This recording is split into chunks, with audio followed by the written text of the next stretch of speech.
Come on, let's find them.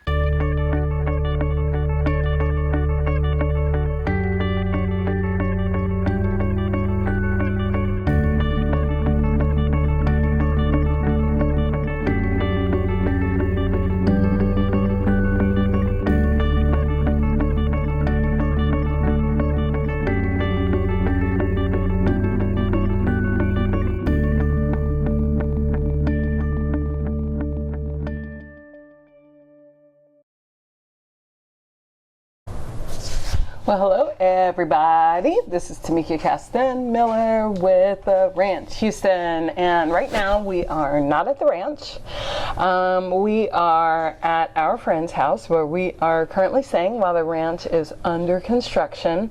And so while it is under construction, I thought to myself, what better thing to do than to experiment with our first tea. So Joie, my daughter and partner in Tinctures Teas Apothecary, said, let's go for something refreshing. So today we're going to try to blend white tea with lemon balm and mint. And I think it's going to be quite refreshing. So let's go ahead and start working on it. Now I might throw in some hibiscus if I can find some. Let's start. This, by the way, is my first tea production. So, you know, when people are like, I wonder how they began. Like, how did they begin? How did they get it started? Well, this is the beginning. So you guys are saying the beginning right now. You're welcome. All right, let's start. First, we're going to begin by, we've got the leaves separated here. These are the leaves we're going to use for the white tea. Then we also have our lemon balm, which was cleaned really well yesterday and has been hanging out overnight. And then here's the mint that has been drying for a couple of days. And then we're going to steam the tea leaves to get them started. So I haven't put that much water in here, just enough to steam for 1 to 2 minutes. So I learned how to do this tea just by looking for the information. How do I do this? You know what I mean? Like, I just think so much of, I just feel like we just need to empower ourselves just by looking online and seeing what is out there. So I'm just giving the leaves one more quick look. What you didn't see before was me washing my hands. I just want to see if there's any properties that I don't like, but as you can see, these leaves are really great, and this is the Camellia sinensis, which is the tea or the plant that all of these come from. I've added the leaves to a strainer so that I can very quickly be ready for them when they are ready to steam. I'm going to let the water actually start. In fact, I'm going to put a lid on it. Placing a lid on top of your pot just gets the water to boil a lot more quickly. So it looks like our water is boiling, or just about to boil, so we're going to put the leaves in there, and we're just going to put them in here for 1 to 2 minutes so that they can steam. I'm going to put that back over so that they steam a little more quickly. We're steaming the leaves here so that they get to a consistency that we can actually work with. So just going to get them loosened up so that then we can begin to extract their properties out. I'm going to give them a little stir. Just check in on them. They're still pretty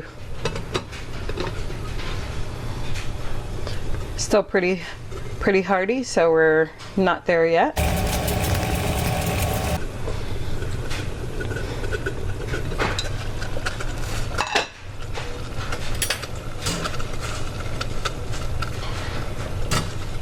1 minute down, 1 minute to go.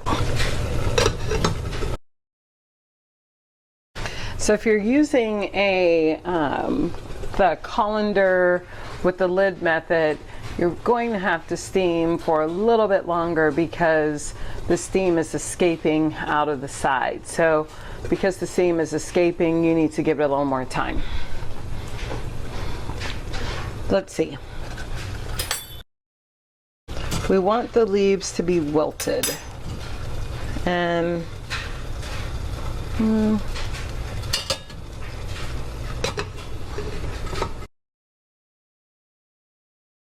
switch to a double broiler because there was just too much steam escaping in the other method.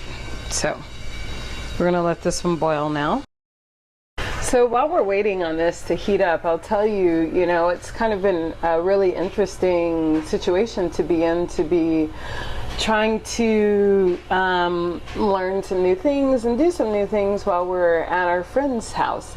I don't have my normal tools, I don't have my normal prep area, I don't have all the things that I'm used to. But what I've learned is that what makes me feel really great and empowered is to use what I have and do what I can do. And right now that's going to be to make myself tea. So that's pretty cool. All right, while that's going, I'll show you what else we have in here. We also have some lavender that we just harvested, and these little guys are drying. I fully intend on having a drying rack when I'm back into their house. And then we also have bee balm. I love bee balm because bee balm is it's so tasty. It's a really beautiful flower when it's first extracted, and it smells delicious. Smell that. Smell it. Can you smell that? Okay. You can't smell it, but for me, it smells like pizza. So, but you can also make tea with this bee balm. It has anxiety reducing properties, so we'll also be extracting this guy very soon. Let's see what's happening with our green tea leaves, or white tea leaves. Cool thing about white tea versus black tea versus green tea is this really just is how long are you allowing for the tea to oxidize. So when you get a banana or plantain and starts off green, then yellow, and then it goes to brown. Well, it's the exact same thing with leaves, but we don't have that yellow part, right? But it's kind of yellowish. But we go from green to brown. And so the way that you go for white, green, or black tea is how long you allow it to oxidize. So we are making white tea today. So this is the least processed tea that we can make. So that means that we're going to go ahead and take it from the plant to the tea today. So I'm excited about that. All right, let's check in. Okay, now we're cooking with grease. Keep wilting, keep wilting. Okay, time to see our guys here, our little tea babies. Notice they've changed colors. And let's get these guys onto the thing. So our leaves now are like this army green, whereas they started this like bright green. So now what we're going to do is we're going to extract the essence, essentially. So we're going to roll. Now we can knead these, but I actually want to roll them instead because I like the idea of rolling them. So I'm going to roll these guys, and by rolling them, I'm going to extract I'm going to get the chemicals in the leaves to break down.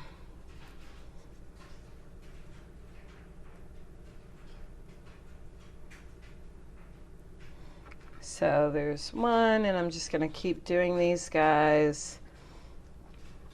I don't know if I could do this all at the same time or not, but I'm going to do it one by one because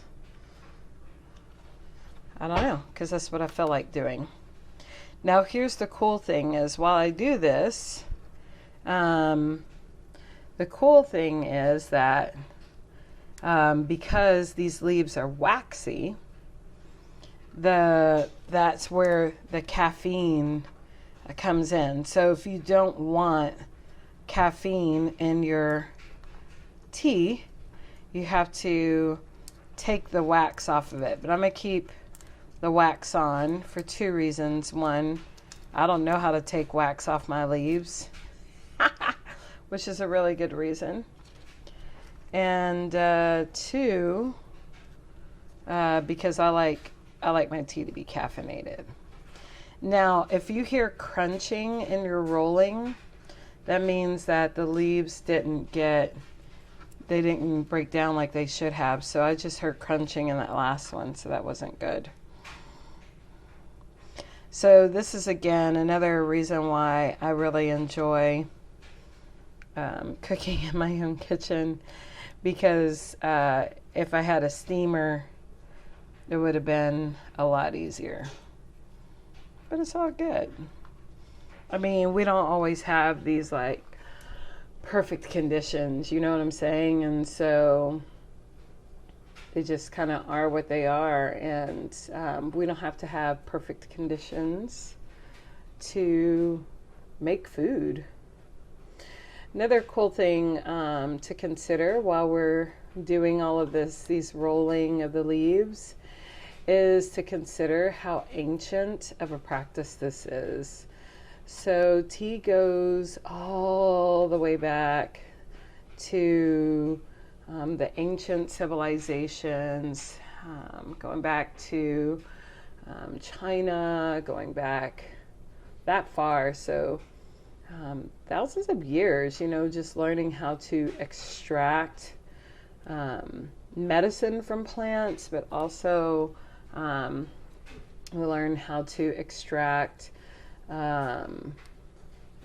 just things that make us feel better. And if you look at the Huns, who were such a powerful dynasty, and the Khan dynasty, if you look at warriors like that, just imagine them drinking a tea like this to get themselves all pumped up before they go into battle.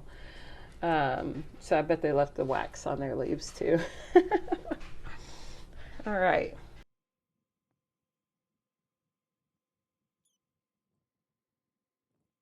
I'm also wondering, and I'm going to try next time, rolling these in the other direction to get her little shapes that what you want. In fact, I'm going to try this one in the other direction to see if it's better. Probably.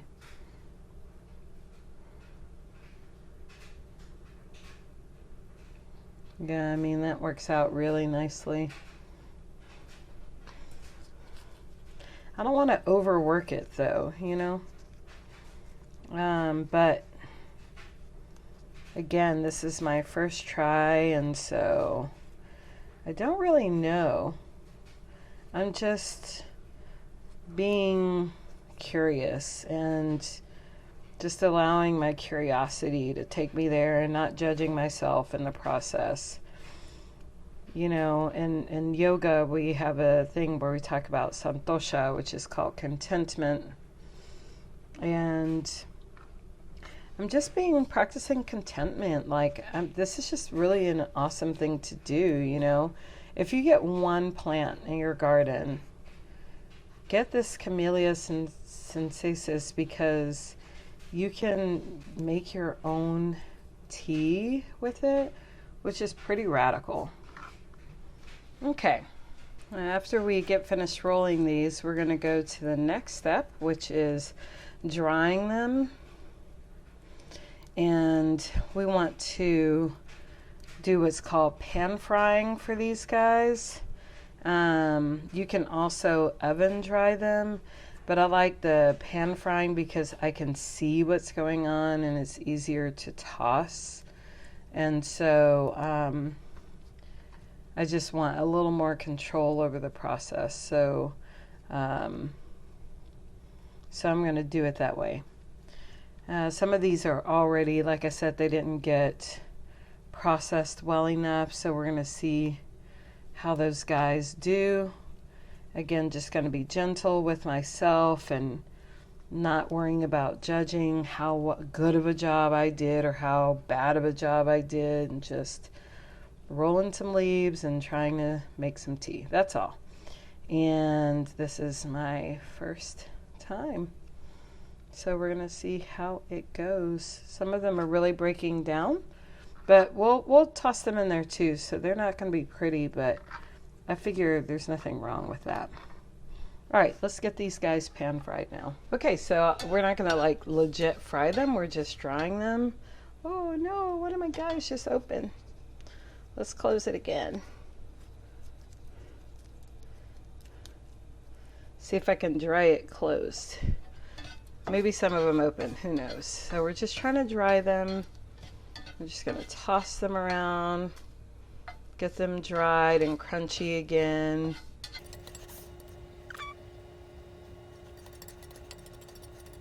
And we're just trying to dry them in a quick way, as opposed to probably the ancients. What they did is they probably put these outside on some concrete or something like that, and they let them dry in the sun. And you know, if you've ever been in the sun, we're in Houston, so if I just put this on some concrete in Houston, these would dry pretty fast too and crisp up. Also, I recommend on your first batch to always go with a small batch so that you can mess up and you don't feel like you've, you know, just like killed the leaves for no reason. So just to recap, we've gone from having fresh leaves to steaming them to break them down, step one, or to make them pliable.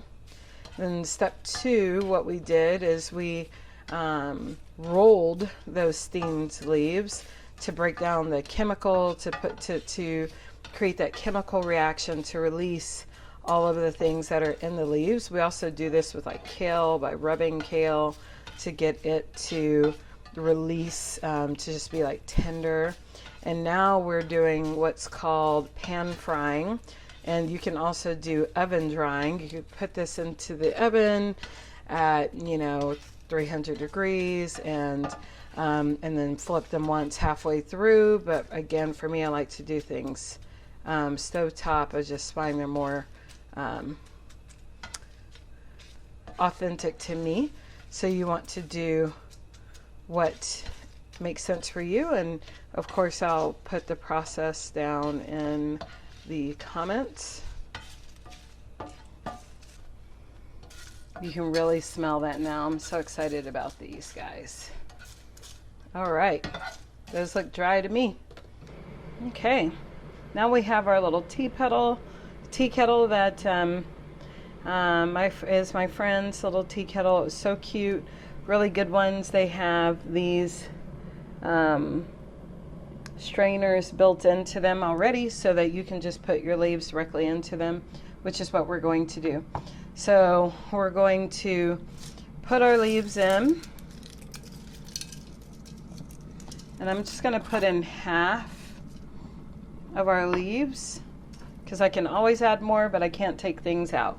So I'm going to put in half my leaves. I'm going to put in, this smells so good, smell it. I'm going to put in a whole sprig of lemon balm. And then I'm also going to put in an entire sprig of mint. So I'm going to throw that guy in there too.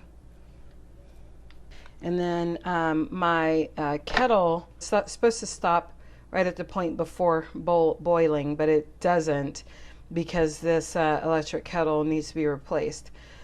So if that happens, just give yourself a little bit before you start, pouring. So I'm going to let this cool down just a few minutes, and then I'm going to pour my water over my leaves. All right, let's pour this guy in here.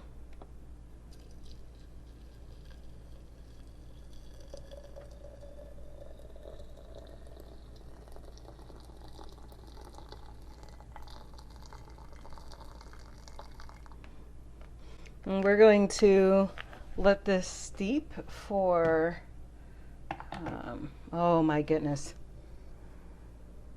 Oh my gosh, you can already smell all that deliciousness, y'all. All right, let's let this guy steep for a little while. We'll come back to him.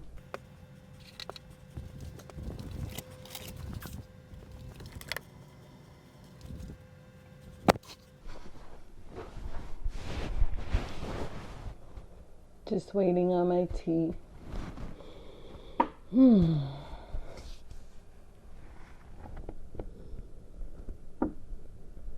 This really should be done in smell-o-vision because it smells amazing. So, what is it that you're curious about? I mean, realistically, the only reason why I did this is because I was curious about how do I make tea, and I drink tea all the time, so how can I do this without having to pay for it? And so I asked people, what is the plant that I need to plant in order to do the thing, to make the tea? And I did my own research, and I looked online. I mean, it's that simple. There's no real magic thing to this. You don't have to be Martha Stewart to figure out how to make a good cup of tea. I will say, though, that what I did do is I looked at how to make a good cup of tea from British and Chinese resources because they know their tea. All right, so it's time to try mine.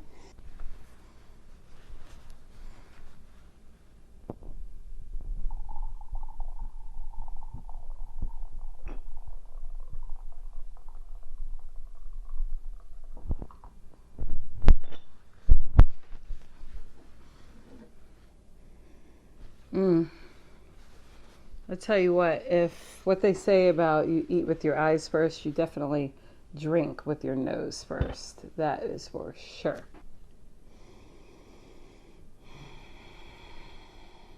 I already feel better about life.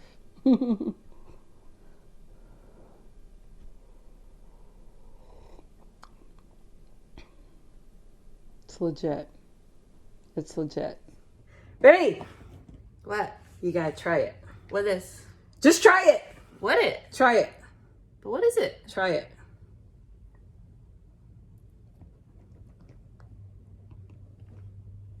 How's it smell? Yummy. Okay.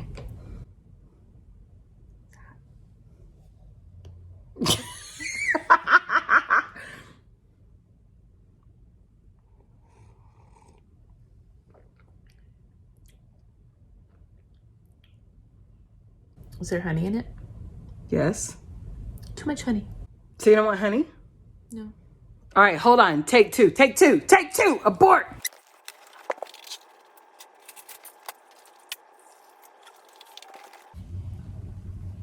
She's fancy.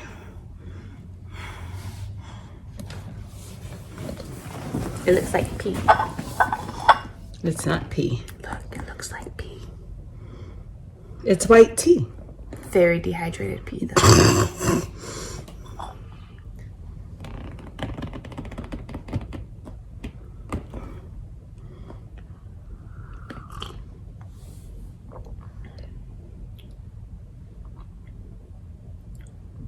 I like it. We did it!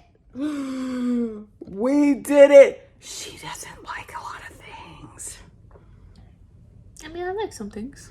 Like, how does it make you feel, though? Well, it's hot, so it warms my insides. Is it refreshing? Yeah, like, I feel this would be like a good cold tea. Is it possible that it would refresh you were it cold? Possibly. Mm. It does have nice tones, like flavor tones. It's like lighter. What do you taste? I don't know. Plants? What do you smell? Tea? Well, I guess that's what we're gonna get. All right, y'all. So this is what happens. You get to make tea and then you get to share it with someone you love, and then hopefully they like it. It's almost citrusy, but not. That's because we know what's in it. Oh no, I was over here working. So you want to know the ingredients? I'm Or do you care? going to say our tea leaves that we picked and lemon balm. How do you know? Well, it tastes kind of citrusy, and if lemon balm is sticking true to its title, it should taste lemony. And it should be a balm for your soul. Okay. Or your lips. And And mint. mint. All right, y'all. There you go. There you have it. It was delicious. I didn't know what I was doing when I tried. I just tried it. I was curious. And look at that face. I like how the mint, like, it took me knowing it was mint to, like, To find it. realize it was mint. But it's there, but it's like a subtle undertone to the lemony taste. If it were a cold night, wouldn't you want that? Like, it's like, I don't want to go to sleep yet, but I also want to feel like... Well, is this a white tea or? It is a white tea. So that'd be low caffeine. Yeah, that'd be okay for night. You could take the wax off the leaves, like you were saying, and make it herbal. It is herbal because it's made with herbs. Yeah, but it has caffeine-free. caffeine in it. You could Yeah. And that might not be good at night if you're caffeine sensitive. True. But I like my caffeine. Yeah. But we do have evening teas as well. And so we do have the evening teas, and they don't have any caffeine in them. So Do we now? we do. Not right now, though. All right. That's it, guys. I hope that you enjoyed this. Thank you guys for being a part of our journey and just checking out what we're doing. We're doing all the things. This is our first brew for the Ranch Houston, Tinctures and Teas Apothecary. This recipe, it was drummed up by myself and Joie, my co-tincturer or apothecarist, alchemist, tea alchemist. So anyway, I hope that you guys will come check us out here at the Ranch Houston as soon as you're able. And until then, I'll be posting what we're doing. Take care then. Bye-bye.